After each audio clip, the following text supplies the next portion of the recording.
Namaskar दोस्तों, welcome to channel Toxicology and Board. Today in this video we'll be discussing another DABT topic, that is risk coefficient with respect to risk characterization. In this video I will not discuss any questions with respect to previous ABT recertification question papers. I'm directly taking it, I'm discussing the textbook, that is Toxicology Risk Assessment for Beginners. No, this is listed under ABT brochure, that is under toxicological references, and under ABT brochure this risk characterization under that hazard coefficient, hazard index, risk coefficient, these things are already listed. So we will try to read the concept directly with respect to question. I didn't get it, but concept will discuss from this textbook which is listed under ABT brochure. So first thing what we are discussing from the textbook is risk attributes and metrics for risk characterization. Once you do the risk characterization of a certain chemical, after doing risk characterization comes after risk assessment. So what are the risk attributes and what are the metrics we will discuss. In addition to a descriptive component, many risk characterization will use semi-quantitative to quantitative estimates of risk. So once you do the risk assessment, you have to quantify the risk. Then only you can, once you establish a safety limit, whether it is permitted daily exposure, whether it is acceptable intake, whether it is MRL, RFT, RfC, DNEL value. Okay, then only it can be either semi-quantitative or quantitative. Then only you can estimate the risk or excess risk over a background. It is a critical to remember that such estimates always carry with them a degree of uncertainty and error. Even after applying lot of uncertainty factor also, once you estimate this risk at risk, there will be certain error. There is a possibility of certain degree of uncertainty and error. Numerical methods for risk characterization are often over-interpreted in terms of their accuracy. Okay, so finally, because who is calculating? Human is doing. There might be overestimation or underestimation of the risk might also taken place.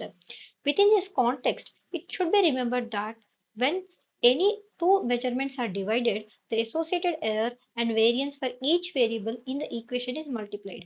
See, whatever I am trying to discuss now, some of the things might be very complicated to understand, but when it comes to risk assessment and risk characterization, a lot of mathematical and algorithms will be involved. So there is a possibility of some kind of errors and variance will also will be there. For example, let's discuss with some examples how its application is there in the risk assessment.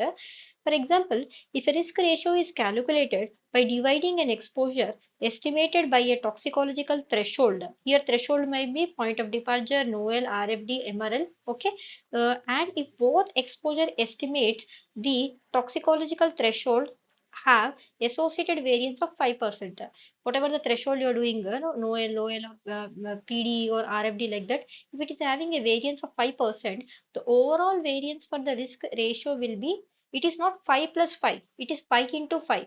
For that, now you have to remember this one very important.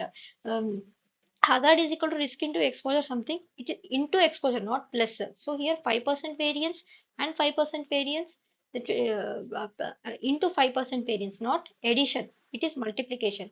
It leads to 25% variance. When variables are added together, the associated error and variance for each variable are also added. Okay.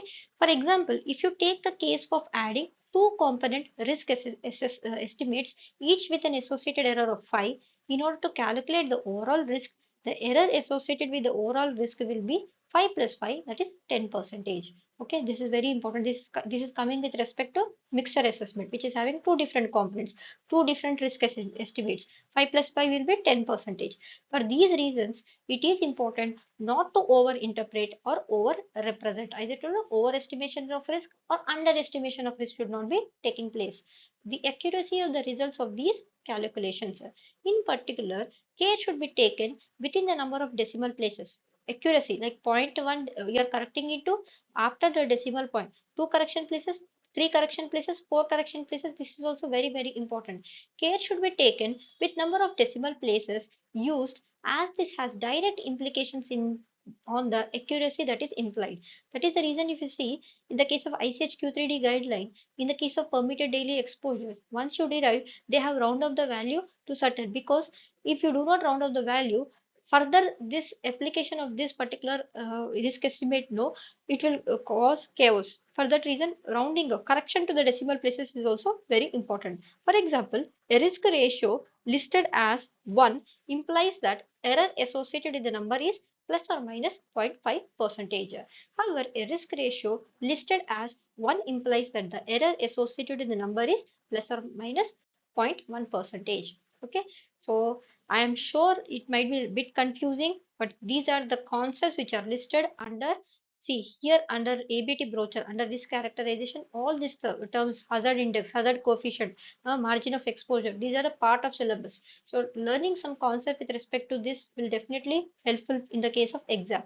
HQ related one question you will be getting, RFD related or HQ related question you will be getting in the exam. Okay. So some more points from the textbook only we'll be discussing. Toxicological risk assessment for beginners. Risk attribute exposed population is defined by two metrics. Population size. What is the population size? Based on that, the characteristic of the affected population, whether it was affected males or females or elderly children, like that. Within this context, population size refers to number of individuals within a population who could be adversely affected within a specified time frame. The exposure time frame is also important. How much time that particular population got exposed to that particular hazardous chemical. The metric of the affected population is designed to capture subpopulation of particular concern. That is hyper susceptible groups, as I told you, children or immunocompromised patients or pregnant population, elderly population, group with higher level of exposure, such as children, elderly, particularly genetic, cultural or ethnic, socio-economic groups, people with pre-existing disease, pregnant women, immunocompromised patients. So whenever you are doing risk assessment, this what is the final population for which you are calculating, this is also very important term. Next one is all the subsequent risk attributes and metrics discussed below either explicitly or implicitly take into account the risk attribute of the exposed population and its associated metrics of population size, population characteristics. Okay, that is the reason we have two important points in the case of risk attribute. Hazard coefficient, very important in the brochure, in the syllabus also there. HQ or risk coefficient are commonly used in the case of toxicology related human risk assessment for non-cancer endpoints.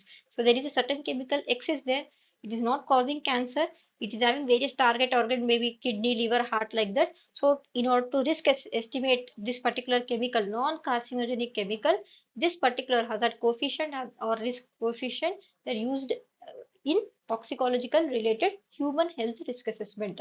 Confusingly, various regulatory authorities, maybe EFSA, EPA, like that, various authorities will be there. No, they'll use different names and different terminologies for what is effectively the same concept, whether it is HQ or RQ. A HQ or RQ is simply a ratio of exposure to a specified toxicological threshold. Here, RQ is exposure divided by toxicological dose threshold. That dose threshold might be RfD. Okay, we'll see with an example. Here we see there is a certain chemical XYZ, and the daily exposure to this particular chemical to a certain individual, for example, to me is 0.04 mg per kg per day. This is the amount of the particular that chemical XYZ I am getting exposed on a daily basis.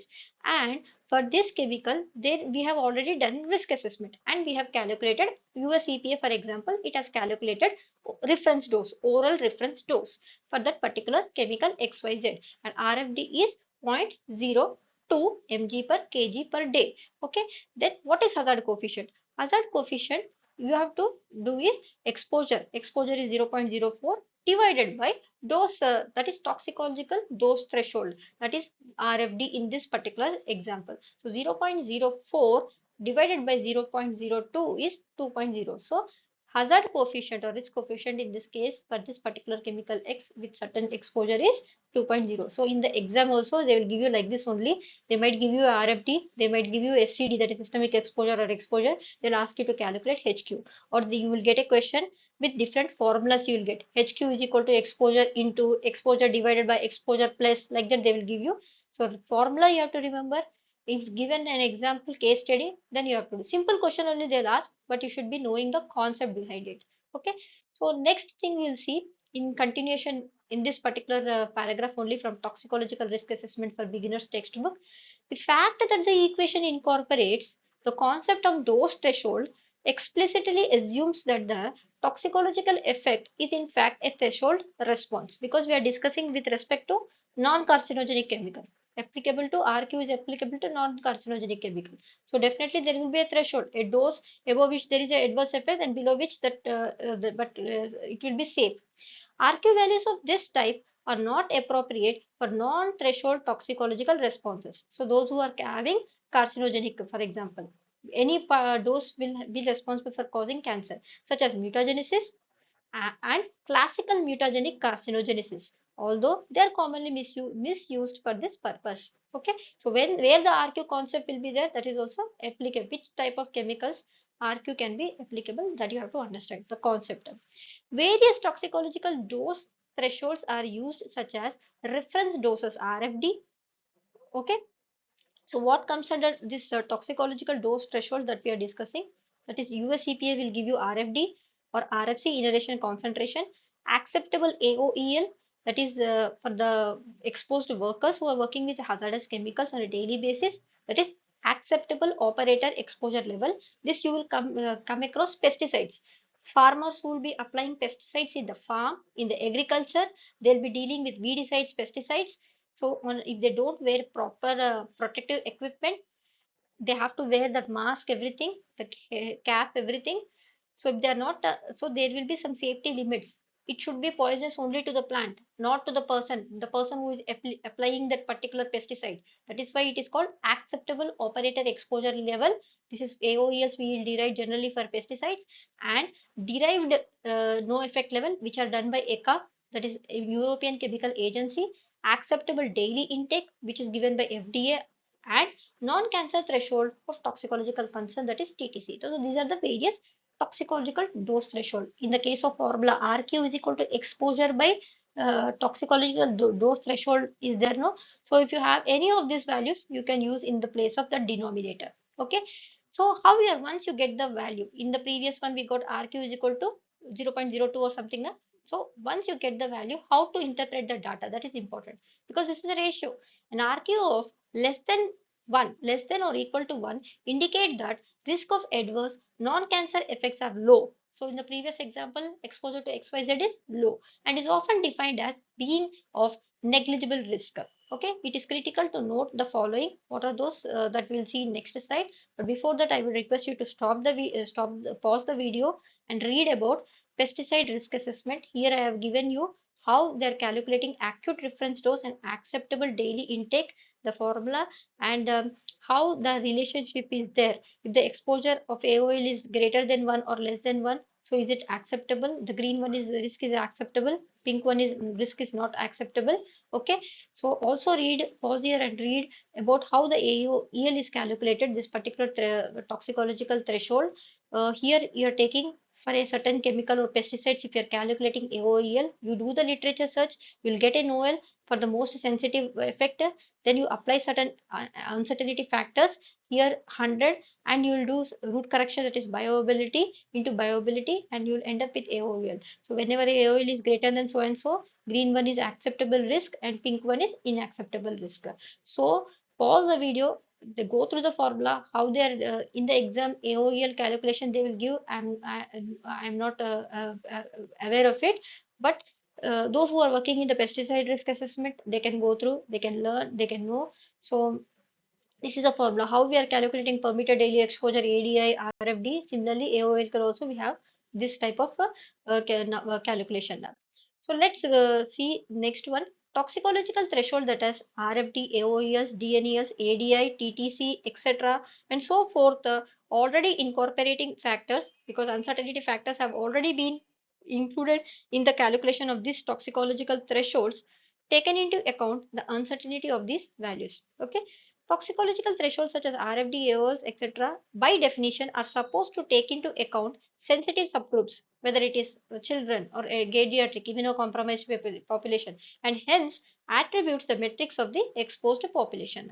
Okay, so whenever you are deriving this type of threshold limits, no, you have to consider all the susceptible population. The toxicological thresholds such as RfD, AOEL, DNEL, ADIs by definition have an uncertainty spanning up to an order of magnitude. Okay, so in the denominator, when you apply the uncertainty factors, make sure that all the uncertainty are addressed in that cumulative assessment, CAF they'll call cumulative assessment factor or composite assessment factor, right?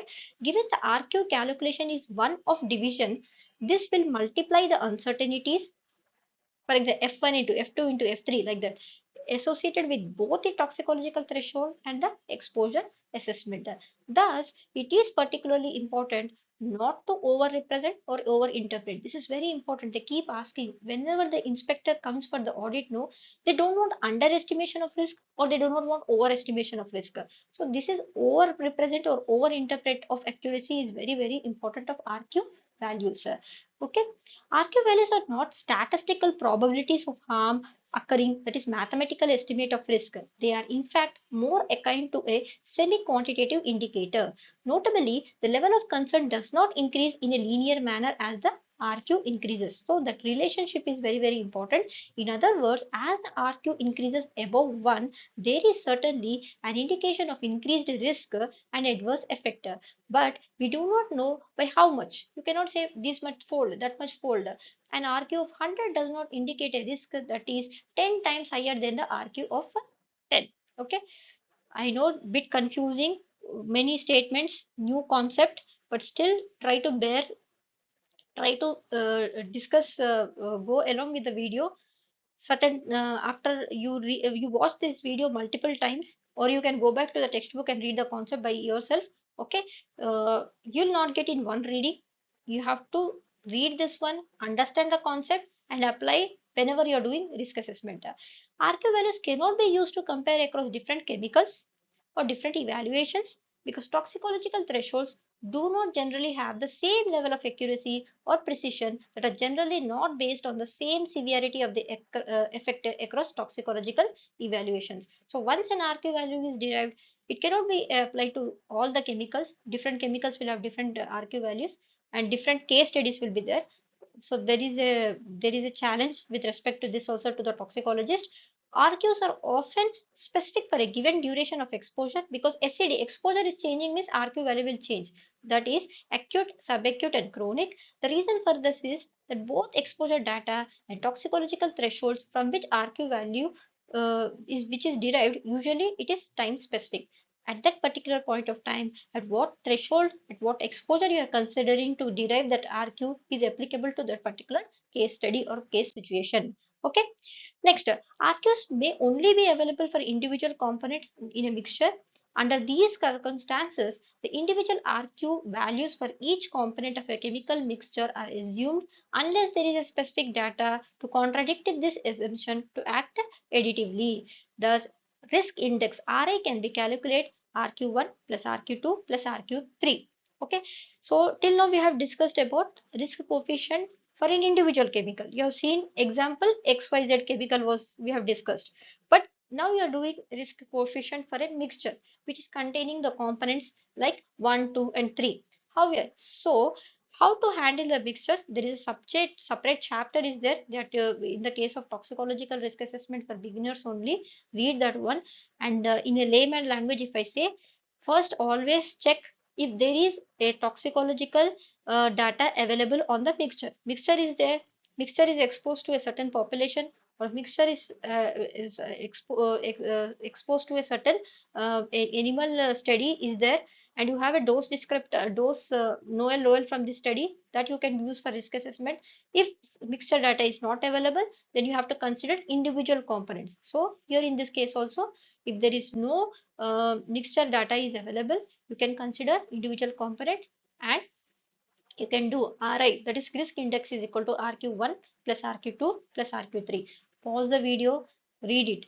What is how you are handling a single chemical, how you are handling mixtures. Okay, and towards the end of this slide, I would also ask you to pause the video and read about this new another concept called particularly in the case of ecological risk assessment. ERA, when you're preparing, no, you have to calculate PEC and PNEC ratio you have to calculate. So PNEC is regarded as a concentration below which an unacceptable effect will most likely not occur. So PEC by PNEC ratio is the indicator of risk and is called risk coefficient. So we are discussing about risk coefficient till now about the chemicals. With respect to ecological risk assessment also, you'll come across risk coefficient where the ratio of PEC PNEC is used. So whenever the RQ value is less than 1, that is PEC is less than PNEC, PEC is less than PNEC, so no adverse effects are anticipated. The substance can be used. Second one is if RQ is equal to 1, that is PEC is equal to PNEC. The PEC and PNEC are very close, indicating that all adverse effects may occur.